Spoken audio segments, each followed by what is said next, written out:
Il y a très longtemps, le monde était très différent de celui que nous connaissons aujourd'hui. C'était une époque où les gens avaient oublié d'être bons et bienveillants les uns envers les autres.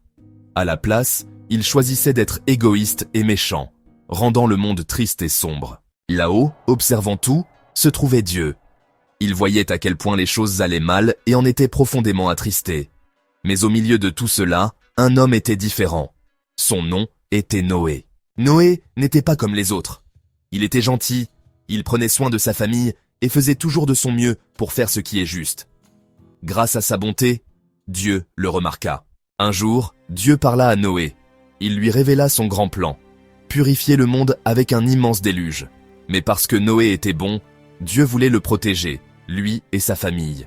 Dieu donna à Noé une mission spéciale, construire un immense bateau, appelé une arche. Ce n'était pas un bateau ordinaire. Il devait être assez grand pour accueillir la famille de Noé et 2 de chaque espèce animale sur la terre. Noé se mit au travail, même si les gens autour de lui ne comprenaient pas pourquoi. Ils se moquaient de lui, pensant qu'il était fou. Mais Noé ne se laissa pas décourager. Il faisait confiance à Dieu et continua de construire l'arche, planche par planche. Une fois l'arche terminée, un événement incroyable se produisit. Les animaux commencèrent à arriver par paires. Lions, éléphants, girafes et même de minuscules insectes. Tous se mirent en ligne pour monter à bord de l'arche. Exactement comme Dieu l'avait dit, 2 de chaque espèce. Noé et sa famille aidèrent les animaux à trouver leur place à l'intérieur, veillant à ce qu'ils soient tous bien installés. C'était un spectacle magnifique, tous ces animaux différents vivant ensemble en paix. Puis, le ciel s'assombrit et les premières gouttes de pluie tombèrent. Il pleuvait comme jamais auparavant.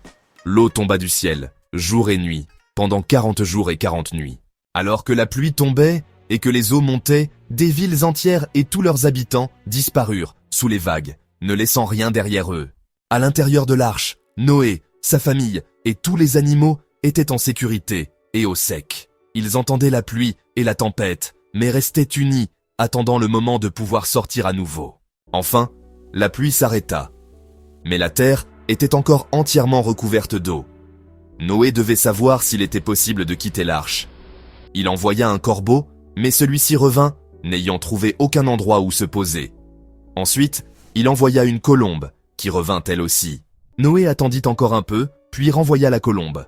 Cette fois, elle revint avec une feuille d'olivier dans le bec. Cela signifiait que l'eau baissait et que la vie recommençait à pousser. Bientôt, l'arche s'immobilisa sur le sommet d'une montagne. La terre était enfin assez sèche pour qu'ils puissent quitter leur grande maison en bois.